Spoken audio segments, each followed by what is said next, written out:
नमस्कार दोस्तों, स्वागत है आपका आपके अपने YouTube channel doctor Harish Kumar में। देश भर में राज्यसभा का चुनाव चल रहा है। पिछले कई दिनों से कई विद्यार्थियों के फ़ोन आ रहे थे। उन्होंने कहा कि देश में राज्यसभा का चुनाव चल रहा है, इसलिए राज्यसभा के विषय पर आप अपना एक वीडियो दें ताकि विद्यार्थियों को लाभ हो। निश्चित रूप से हम जानते हैं कि भारत की संसद का एक सदन है राज्यसभा, और भारत की संसद से संबंधित और राज्यसभा से संबंधित, लोकसभा से संबंधित सवाल जो हैं वो किसी भी परीक्षा में, यूपीएससी से लेकर राज्य स्तर तक की परीक्षाएं और रेलवे, बैंकिंग, एसएससी या सीटेट जैसी परीक्षाओं में इससे संबंधित सवाल निश्चित रूप से रहता है। आज हम लोग बात करते हैं राज्यसभा की। तो राज्यसभा भारत की संसद के दो सदन हैं।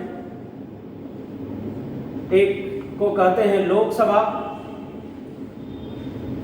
और दूसरा है राज्यसभा। ये प्रथम सदन कहलाता है और ये कहलाता है द्वितीय सदन।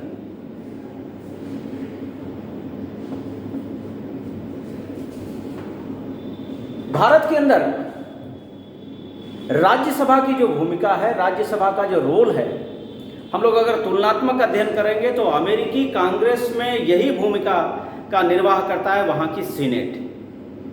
लेकिन अमेरिकी सीनेट और भारत के राज्यसभा में अंतर है। अंतर यह है कि सीनेट का जो प्रतिनिधित्व होता है वो प्रत्येक राज्यों में बराबर बराबर होता है, लेकिन भारतवर्ष में राज्यसभा का प्रतिनिधित्व अलग अलग राज्यों में उसकी जनसंख्या के आधार पर निर्धारित किया गया है। तो अमेरिका में सीनेट, भारत में राज्यसभा और ब्रिटिश पार्लियामेंट का जो ऊपरी सदन है वह कहलाता है हाउस ऑफ लॉर्ड्स। हम लोग जानते हैं कि यह जो राज्यसभा है, इस राज्यसभा को द्वितीय सदन, उच्च सदन, वरिष्ठों का सदन भी कहा जाता है। इसका चुनाव अप्रत्यक्ष रीति से होता है, लेकिन हम जानते हैं कि भारत की संसद में इसका बहुत बड़ा महत्व है। आइए हम लोग देखते हैं कि राज्यसभा का गठन कैसे होता है और फिर इसकी चुनाव प्रणाली पर हम लोग बात करेंगे।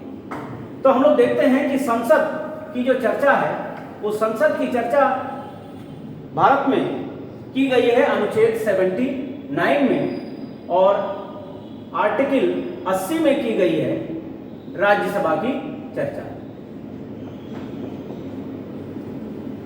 इसी आर्टिकल 80 में कहा गया है कि राज्यसभा के जो सदस्य होंगे उनकी संख्या होगी 250, जिसमें से 238 सदस्य निर्वाचित होंगे और 12 सदस्य जो होंगे वो राष्ट्रपति द्वारा मनोनीत होंगे। ये राष्ट्रपति द्वारा जो मनोनीत होने वाले जो सदस्य हैं, ये वो अलग अलग क्षेत्रों से होते हैं। साहित्य, कला, विज्ञान, पत्रकारिता, खेल जगत की महान हस्तियों को राष्ट्रपति मनोनीत करते हैं। लेकिन जो वर्तमान स्थिति है, वो वर्तमान स्थिति भारतवर्ष में राज्यसभा के सदस्यों की अभी 245 है, और 245 को अगर हम लोग विभाजित करेंगे तो इसमें निर्वाचित सदस्यों का आंकड़ा हो जाएगा 233 और मनोनीत सदस्यों का आंकड़ा 12 निश्चित है। फिर अगर हम लोग 233 की बात करेंगे तो 233 में राज्यों का प्रतिनिधित्व है 229, और केंद्र शासित प्रदेश, क्योंकि केंद्र शासित प्रदेश में 2 ही स्थानों पर विधानसभा का अस्तित्व है, दिल्ली और पुदुचेरी में, इसलिए वहीं से राज्यसभा के सदस्य निर्वाचित होते हैं। क्योंकि हम लोग जानते हैं कि राज्यसभा के चुनाव में मतदान करने का अधिकार सिर्फ और सिर्फ राज्य विधानसभा के सदस्यों को है, वो भी निर्वाचित सदस्यों को। तो ये हो जाता है 4। इन 4 को भी अगर हम लोग डिवाइड करेंगे तो 3 दिल्ली से और 1 पुदुचेरी से। ये राज्यसभा की स्थिति है, ये राज्यसभा का गठन है। इतने सदस्य हो सकते हैं, तो ये 245 सदस्य। महत्वपूर्ण बात, एक राज्यसभा में कोई आरक्षण नहीं है, कोई आरक्षण नहीं। जैसे लोकसभा में कुछ सीटें शेड्यूल कास्ट के लिए और कुछ सीटें शेड्यूल ट्राइब्स के लिए रिजर्व हैं, वैसा कोई प्रावधान राज्यसभा के चुनाव में नहीं है। तो हम लोग बात करेंगे अब कि राज्यसभा चुनाव के लिए एक सदस्य के लिए कितनी योग्यता होनी चाहिए, क्या क्या योग्यता होनी चाहिए। योग्यता की बात हम लोग करेंगे तो हम लोग देखते हैं कि राज्यसभा के चुनाव में जो सदस्य निर्वाचित होते हैं उनके लिए योग्यता देखेंगे। पहली योग्यता है भारत का नागरिक। भारत का नागरिक हो, 30 वर्ष की आयु हो, पागल दिवालिया न हो,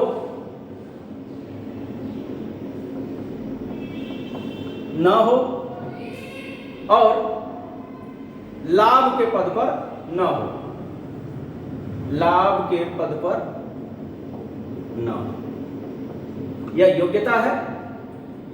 अब हम लोग देखते हैं कि इसमें दो प्रावधान किए गए हैं इसकी योग्यता से संबंधित। जो राज्यसभा के ये होते हैं उसकी चर्चा हम लोग अंत में करेंगे। राज्यसभा भारत की संसद का अस्थायी सदन है, और अस्थायी सदन कहने का अर्थ यह है कि राज्यसभा कभी विघटित नहीं होती है। एक सवाल बार बार पूछा जाता है और विद्यार्थी बार बार उसमें कंफ्यूज होते हैं। वो कंफ्यूजन यह है कि सवाल ये पूछा जाता है कि राज्यसभा का कार्यकाल कितना है। तो राज्यसभा का कार्यकाल, बहुत विद्यार्थी जवाब दे देते हैं 6 वर्ष, लेकिन राज्यसभा का कार्यकाल 6 वर्ष नहीं, राज्यसभा के सदस्यों का कार्यकाल 6 वर्ष है। राज्यसभा चूंकि अस्थायी सदन है इसलिए यह कभी विघटित नहीं होती। हाँ, राज्यसभा के सदस्य प्रत्येक 2 वर्ष में इसके 1/3 सदस्य जो हैं वो सेवा मुक्त हो जाते हैं और उनके स्थान पर नए सदस्यों का चुनाव होता है, और यह निरंतरता, यह कंटिन्यूटी जो है वो बनी रहती है।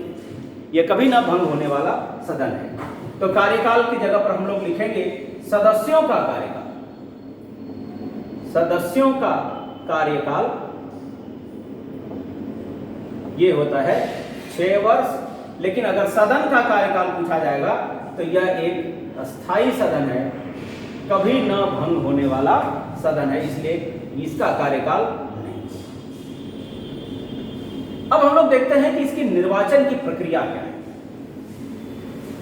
मुख्य सवाल यही समझना है कि राज्यसभा के निर्वाचन की प्रक्रिया क्या है।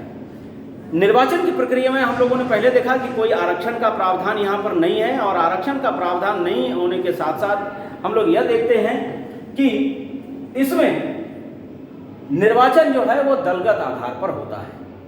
कुछ निर्दलीय प्रत्याशी भी जीत कर जाते हैं, लेकिन अधिकांश निर्वाचन दलगत आधार पर होता है। इसमें हम लोग देखेंगे कि निर्वाचन की प्रक्रिया, इसको हम लोग कहते हैं आनुपातिक प्रतिनिधित्व। आनुपातिक प्रतिनिधित्व और एकल संक्रमणीय मत पद्धति। एकल संक्रमणीय मत पद्धति, इन दो चीजों को हम लोगों को समझना है कि आनुपातिक प्रतिनिधित्व हम लोग जानते हैं कि राज्यसभा के सीटों का आवंटन जो है राज्यों को वो जनसंख्या के आधार पर किया गया है। जैसे हम लोग देखते हैं कि उत्तर प्रदेश में राज्यसभा की सबसे ज़्यादा 31 सीटें हैं, वैसे कई ऐसे छोटे छोटे राज्य हैं जैसे त्रिपुरा है, सिक्किम है, गोवा है। ऐसे छोटे छोटे राज्यों का प्रतिनिधित्व सिर्फ 1 सदस्यों का है। तो ये असमानता है, और ये असमानता इसलिए है क्योंकि इन राज्यों की जनसंख्या कम है और जहाँ सीटें अधिक हैं वहाँ इस आधार पर सीटें अधिक हैं कि वहाँ की जनसंख्या अधिक है। तो ये अनुपातिक प्रतिनिधित्व। एकल संक्रमणीय मत पद्धति का अर्थ है, यहाँ एक बात और समझने की है कि यहाँ पर राज्यसभा के सदस्यों का चुनाव जो है वो अप्रत्यक्ष रीति से होता है, यानी जनता सीधे राज्यसभा के सदस्यों को नहीं चुनती है, बल्कि जनता के चुने हुए प्रतिनिधि, और उसमें भी प्रतिनिधि कौन, यानी राज्यसभा चुनाव का मतदाता कौन होगा। तो राज्यसभा का चुनाव का मतदाता होते हैं राज्य विधानसभा के सभी निर्वाचित सदस्य। तो मतदाताओं की बात करेंगे तो हम लोग देखते हैं तो राज्य विधानसभा के निर्वाचित सदस्य, निर्वाचित सदस्य। यह जो निर्वाचन की प्रणाली है, यह निर्वाचन की प्रणाली में अब नए प्रावधानों की अगर हम लोग बात करें तो नए प्रावधान दो जोड़े गए। 2003 में एक सर्वदलीय बैठक हुई और सर्वदलीय बैठक के बाद इसमें संशोधन हुआ। पहला संशोधन क्या था? पहला संशोधन यह था कि पहले जो प्रावधान थे, पहले प्रावधान यह था कि जिस राज्य के लिए राज्यसभा का सदस्य निर्वाचित होना है उस व्यक्ति को उस राज्य का मतदाता होना अनिवार्य है। लेकिन अब यह मतदाता होने की अनिवार्यता समाप्त कर दी गई। मतदाता होने की अनिवार्यता समाप्त। इसका अर्थ यह है कि देश के कहीं भी किसी भी राज्य का कोई नागरिक हो, भारतवर्ष का नागरिक हो और देश के किसी भी राज्य का वो मतदाता हो, वह देश के किसी भी हिस्से में किसी भी राज्य में राज्यसभा का चुनाव लड़ सकता है। दूसरी बात है कि अब जो मतदान है, ये मतदान खुली मतदान प्रक्रिया, ये बहुत महत्वपूर्ण है। केवल राज्यसभा का ही चुनाव ऐसा है जहां पर खुली मतदान प्रक्रिया का अनुपालन किया जाता है। और खुली मतदान प्रक्रिया का अनुपालन इसलिए किया जाता है क्योंकि देखा गया, देश का यह अनुभव था कि राज्यसभा के चुनाव में सबसे ज्यादा हॉर्स ट्रेडिंग यानी विधायकों की खरीद फरोख्त होती थी। लेकिन अब खुली मतदान प्रक्रिया का आशय यह है कि अगर कोई मतदाता है, किसी पार्टी से संबंधित है, तो पहली बात यह होगी कि पार्टी उस मामले में व्हिप जारी करती है। उस व्हिप का आपको अनुपालन करना है। व्हिप के विरोध में जाकर आप मतदान नहीं कर सकते। और उसके लिए एक कर दिया गया कि जहां पर मतदान कक्ष होगा, और मतदान कक्ष होता है प्रत्येक राज्य की विधानसभा, और प्रत्येक राज्य की विधानसभा में ही मतगणना का केंद्र बनाया जाता है। मतगणना का भी केंद्र होता है और मतदान का भी केंद्र होता है। तो मतदान केंद्र पर प्रत्येक राजनीतिक दल अपना एक पोलिंग एजेंट नियुक्त करता है। कोई भी मतदाता यानी कोई भी विधायक जब मतदान करने के लिए जाता है और मतपत्र पर, एक बात यह भी समझ लीजिए कि राज्यसभा के चुनाव में निर्वाचन जो है वो मतपत्रों के माध्यम से होता है और उस मतपत्र में वरीयता का क्रम निश्चित करना पड़ता है। उसकी चर्चा हम लोग करेंगे उदाहरण के रूप में, उदाहरण के साथ उसकी चर्चा करेंगे। तो यह जो मतपत्र होता है वो मतपत्र पर वरीयता का क्रम निश्चित करने के बाद अपने पोलिंग एजेंट को वह मतपत्र दिखाना पड़ता है। और मतपत्र दिखाने के बाद पोलिंग एजेंट ने कहा कि यह सही है तो वह मत वैध होता है। अगर पोलिंग एजेंट ने उस पर आपत्ति दर्ज कर दी कि पार्टी लाइन से हटकर फलाने विधायक ने अपना मतदान किया है, तो उस विधायक का मत रद्द कर दिया जाता है। इसी को कहते हैं खुली मतदान प्रक्रिया, यानी कि मतदाता का मतदान गुप्त नहीं रहा बल्कि उसकी पार्टी के पोलिंग एजेंट को वह मत दिखाना पड़ता है कि इसने सही जगह पर मतदान किया है अथवा नहीं किया। तो ये दो प्रावधान थे जिसमें ये नए प्रावधान हैं। एक तो मतदाता होने की अनिवार्यता समाप्त हो गई है और मतदान की खुली प्रक्रिया का पालन राज्यसभा के चुनाव में होता है। अब हम लोगों को देखना है कि ये एकल संक्रमणीय मत पद्धति होती क्या है। उसके पहले यह देखना है कि जो मतदान का कोटा है वह कोटा कैसे निर्धारित किया जाता है। मान लिया जाए किसी राज्य से, हम लोग झारखंड का उदाहरण लेते हैं। झारखंड में अभी 2 सीटों पर मतदान होना है, 2 सीटों पर मतदान होना है, 2 सीटें। एक चीज और, जैसे लोकसभा के लिए अलग अलग निर्वाचन क्षेत्र होते हैं, सेपरेट निर्वाचन क्षेत्र होते हैं, वैसे राज्यसभा में नहीं होता। राज्यसभा में पूरा निर्वाचन क्षेत्र उसका राज्य होता है। जैसे झारखंड के 6 राज्यसभा की सीटें हैं झारखंड से, और झारखंड से 6 लोग चुने जाने हैं, तो ये पूरा झारखंड उनका निर्वाचन क्षेत्र होगा। और उसके मतदाता कितने होंगे? तो झारखंड विधानसभा के जो निर्वाचित सदस्य हैं, और झारखंड का अगर हम लोग उदाहरण ले रहे हैं तो अभी झारखंड में चुनाव होने हैं 2 सीटों पर। कुल सीटें हैं झारखंड में 6 और झारखंड में कुल मतदाता हैं 81, यानी निर्वाचित विधायकों की संख्या है 81। तो झारखंड का उदाहरण लेकर चलते हैं। इसमें राज्यसभा के चुनाव में सबसे पहली बात यह होती है कि राज्यसभा के चुनाव में एक चुनाव का निश्चित कोटा निर्धारित किया जाता है किसी भी राज्य में। ये चुनाव का कोटा क्या है, इसको भी समझने की आवश्यकता है। चुनाव कोटा होता क्या है कि जितने सीटों पर निर्वाचित होना है उसमें पहले ये देखते हैं कि कुल मतदाता को भाग देते हैं निर्वाचित सीटों से, निर्वाचित होने वाले सदस्यों की संख्या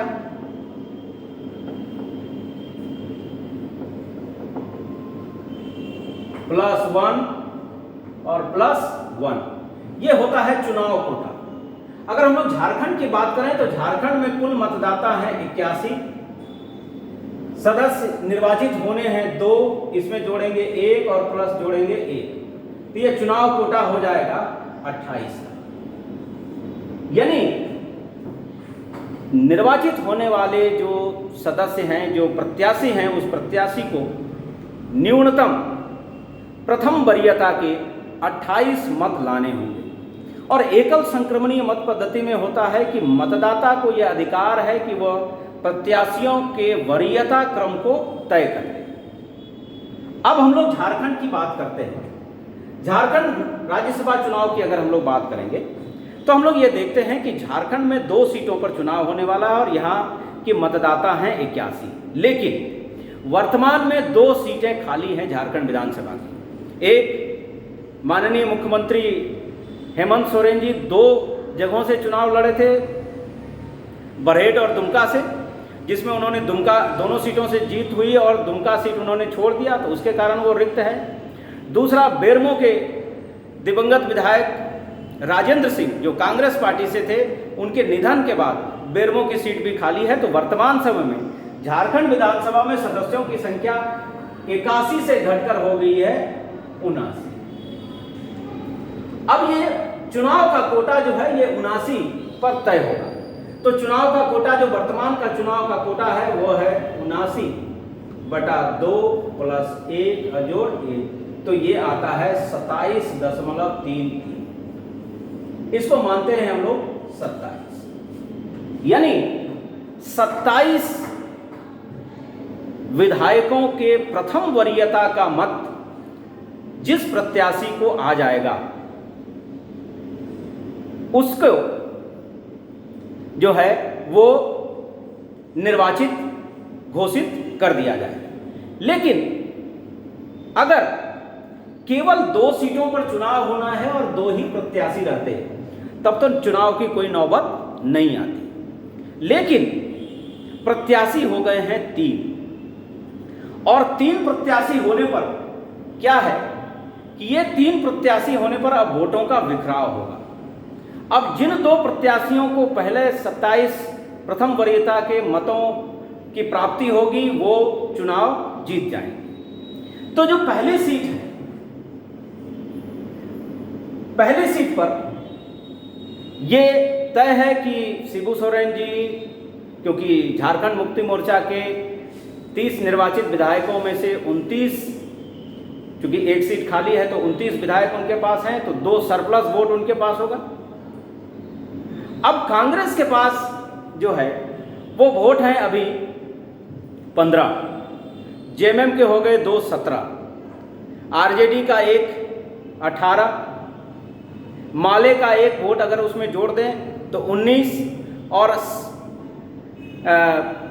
एनसीपी राष्ट्रवादी कांग्रेस पार्टी का 1 वोट जोड़ दें तो 20, और 2 और निर्दलीय जो जेवीएम से गए थे प्रदीप यादव और बंधु तिर्की, ये वोट भी अगर हम जोड़ दें तो ये वोट हो जाता है 22, जो कि 27 के आंकड़े से दूर है।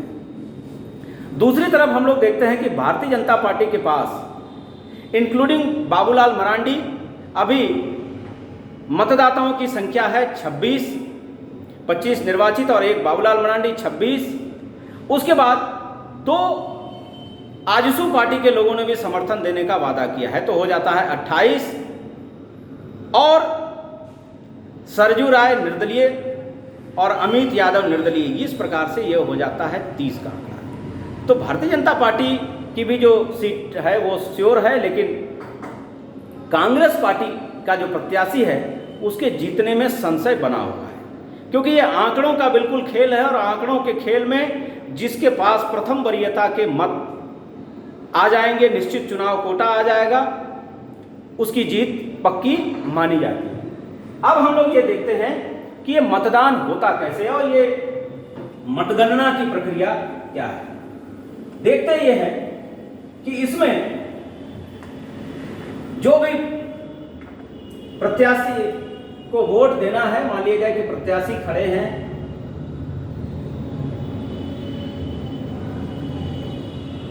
ए, बी और सी, इसमें से अब वरीयता का क्रम निश्चित करना पड़ता है। तो 2 सीटों पर चुनाव होना है तो 2 ही वरीयता का क्रम निश्चित होगा, उससे ज़्यादा आप नहीं कर सकते, क्योंकि 2 ही लोगों को निर्वाचित करना है। तो मान लिया जाए प्रत्याशी 1 को दूसरी वरीयता पर रखते हैं और बी को देते हैं प्रथम वरीयता का मत। अब अगर प्रथम वरीयता का मत किसी प्रत्याशी को 27 आ जाता है, सिर्फ 27 आया तो वोटों का जो ट्रांसफरेशन है वो नहीं होगा, लेकिन अगर वोट सरप्लस हैं, किसी को 29 आ गया, किसी को 30 आ गया, तो फिर शेष जो प्रत्याशी हैं उनके पास वोटों का ट्रांसफरेशन होगा। दूसरी परिस्थिति ऐसी होगी कि जब जो सबसे कम मत लाए हैं प्रत्याशी, उनके पास वोटों का ट्रांसफरेशन होगा। तो इस रूप में हम लोग देखते हैं कि ये मतगणना का जो है, मतगणना के कक्ष में कोई मुहर नहीं लगती, बल्कि वरीयता का क्रम, वह भी निर्वाचन आयोग द्वारा प्रिस्क्राइब एक खास प्रकार की कलम से, क्योंकि उसकी स्याही अलग होती है और मतदान करने के बाद वो कलम संभवतः जमा करना पड़ता है वहाँ पर जो निर्वाचन के अधिकारी होते हैं उनके पास। तो इस रूप में हम लोग देखते हैं कि राज्यसभा चुनाव में एक जटिल प्रक्रिया का अनुपालन किया जाता है। मतदाता कम है, लेकिन प्रक्रिया इसकी बहुत जटिल है। मुझे लगता है कि राज्यसभा के चुनाव में इस प्रकार ये जो वीडियो है आपके लिए बेहद कारगर होगा, और इससे संबंधित आप अपना कमेंट निश्चित रूप से हमको इस वीडियो पर भेजिए और लाइक कीजिए और ज़्यादा से ज़्यादा शेयर कीजिए। बहुत बहुत धन्यवाद।